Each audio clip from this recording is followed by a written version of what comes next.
The prisoner's dreams. 1. It came to pass after these things that the butler and the baker of the king of Egypt offended their lord, the king of Egypt. 2.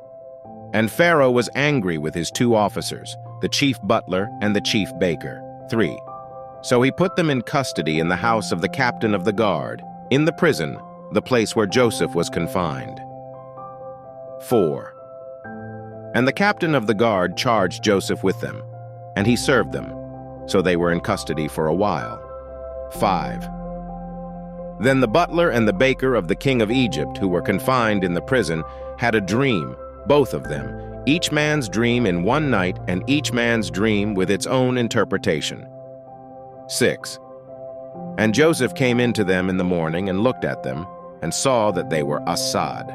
7.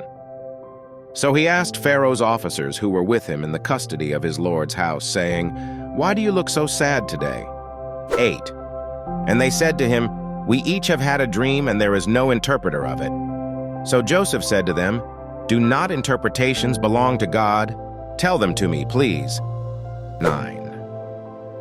Then the chief butler told his dream to Joseph and said to him, Behold, in my dream a vine was before me, 10, and in the vine were 3 branches. It was as though it budded, its blossoms shot forth, and its clusters brought forth ripe grapes.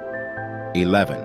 Then Pharaoh's cup was in my hand, and I took the grapes and pressed them into Pharaoh's cup, and placed the cup in Pharaoh's hand. 12. And Joseph said to him, This is the interpretation of it. The 3 branches are 3 days. 13. Now within 3 days Pharaoh will lift up your head and restore you to your B place, and you will put Pharaoh's cup in his hand according to the former manner when you were his butler. 14. But remember me when it is well with you, and please show kindness to me. Make mention of me to Pharaoh, and get me out of this house. 15.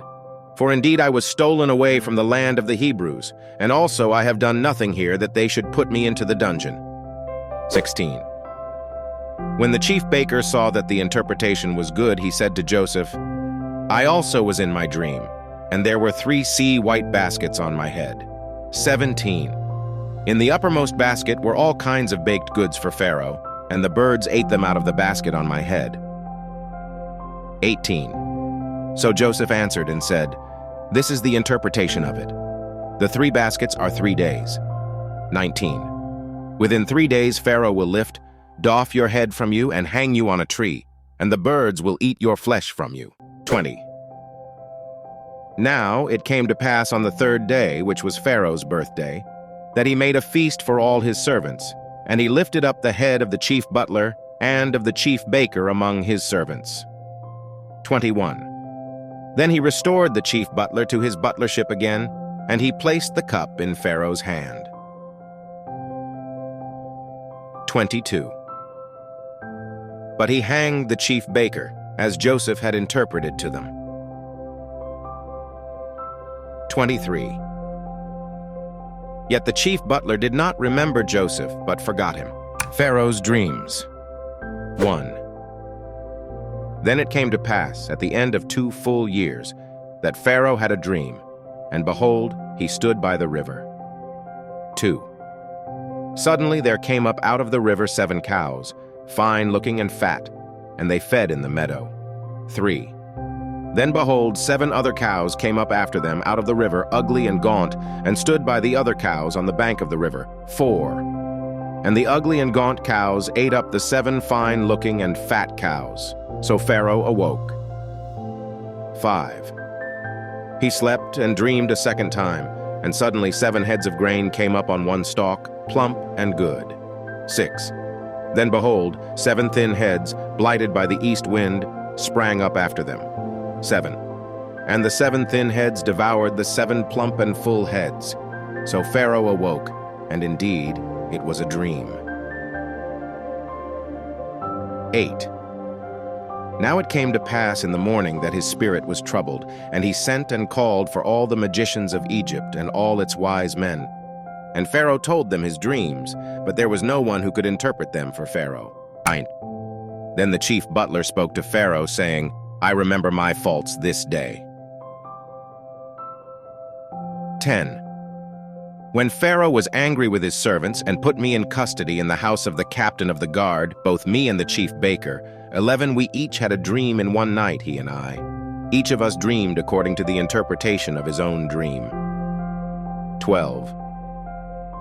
Now there was a young Hebrew man with us there, a servant of the captain of the guard, and we told him, and he interpreted our dreams for us. To each man he interpreted according to his own dream. 13. And it came to pass, just as he interpreted for us, so it happened. He restored me to my office, and he hanged him. 14. Then Pharaoh sent and called Joseph, and they brought him quickly out of the dungeon, and he shaved, changed his clothing, and came to Pharaoh. 15. And Pharaoh said to Joseph, I have had a dream, and there is no one who can interpret it. But I have heard it said of you that you can understand a dream, to interpret it. 16. So Joseph answered Pharaoh, saying, It is not in me. God will give Pharaoh an answer of peace. 17.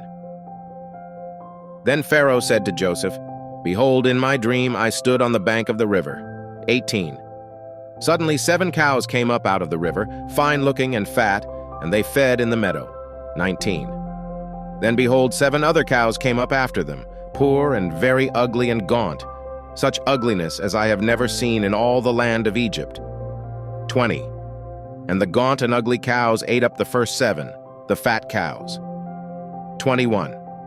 When they had eaten them up, no one would have known that they had eaten them, for they were just as ugly as at the beginning. So I awoke. 22. Also I saw in my dream, and suddenly 7 heads came up on one stalk, full and good. 23. Then behold, 7 heads, withered, thin, and blighted by the east wind, sprang up after them. 24. And the thin heads devoured the 7 good heads. So I told this to the magicians, but there was no one who could explain it to me. 25. Then Joseph said to Pharaoh, The dreams of Pharaoh are one. God has shown Pharaoh what he is about to do. 26. The 7 good cows are 7 years, and the 7 good beheads are 7 years. The dreams are one. 27. And the 7 thin and ugly cows which came up after them are 7 years, and the 7 empty heads blighted by the east wind are 7 years of famine. 28. This is the thing which I have spoken to Pharaoh. God has shown Pharaoh what he is about to do. 29. Indeed, 7 years of great plenty will come throughout all the land of Egypt, 30. But after them 7 years of famine will arise, and all the plenty will be forgotten in the land of Egypt, and the famine will deplete the land. 31. So the plenty will not be known in the land because of the famine following, for it will be very severe. 32. And the dream was repeated to Pharaoh twice, because the thing is established by God, and God will shortly bring it to pass. 33. Now therefore, let Pharaoh select a discerning and wise man, and set him over the land of Egypt. 34. Let Pharaoh do this, and let him appoint sea officers over the land to collect 1/5 of the produce of the land of Egypt in the 7 plentiful years. 35. And let them gather all the food of those good years that are coming, and store up grain under the authority of Pharaoh, and let them keep food in the cities. 36. Then that food shall be as a reserve for the land for the 7 years of famine which shall be in the land of Egypt, that the land may not have perished during the famine. Joseph's rise to power. 37. So the advice was good in the eyes of Pharaoh and in the eyes of all his servants. 38. And Pharaoh said to his servants, Can we find such a one as this, a man in whom is the Spirit of God? 39. Then Pharaoh said to Joseph, Inasmuch as God has shown you all this, there is no one as discerning and wise as you. 40. You shall be G over my house, and all my people shall be ruled according to your word. Only in regard to the throne will I be greater than you. 41. And Pharaoh said to Joseph, See, I have set you over all the land of Egypt. 42. Then Pharaoh took his signet ring off his hand and put it on Joseph's hand, and he clothed him in garments of fine linen and put a gold chain around his neck. 43. And he had him ride in the 2nd chariot which he had, and they cried out before him, Bow the knee. So he set him over all the land of Egypt. 44 Pharaoh also said to Joseph, I am Pharaoh, and without your consent, no man may lift his hand or foot in all the land of Egypt. 45. And Pharaoh called Joseph's name Zaphnath-Paneah, and he gave him as a wife Asenath, the daughter of Potiphar, priest of On. So Joseph went out over all the land of Egypt. 46 Joseph was 30 years old when he stood before Pharaoh, king of Egypt. And Joseph went out from the presence of Pharaoh and went throughout all the land of Egypt. 47. Now in the 7 plentiful years the ground brought forth abundantly. 48. So he gathered up all the food of the 7 years which were in the land of Egypt, and laid up the food in the cities. He laid up in every city the food of the fields which surrounded them. 49. Joseph gathered very much grain, as the sand of the sea, until he stopped counting, for it was immeasurable. 50. And to Joseph were born 2 sons before the years of famine came, whom Asenath, the daughter of Potiphar, priest of On, bore to him. 51. Joseph called the name of the firstborn Manasseh, for God has made me forget all my toil and all my father's house. 52. And the name of the second he called Ephraim, for God has caused me to be fruitful in the land of my affliction. 53. Then the 7 years of plenty which were in the land of Egypt ended. 54. And the 7 years of famine began to come, as Joseph had said. The famine was in all lands, but in all the land of Egypt there was bread. 55. So when all the land of Egypt was famished, the people cried to Pharaoh for bread.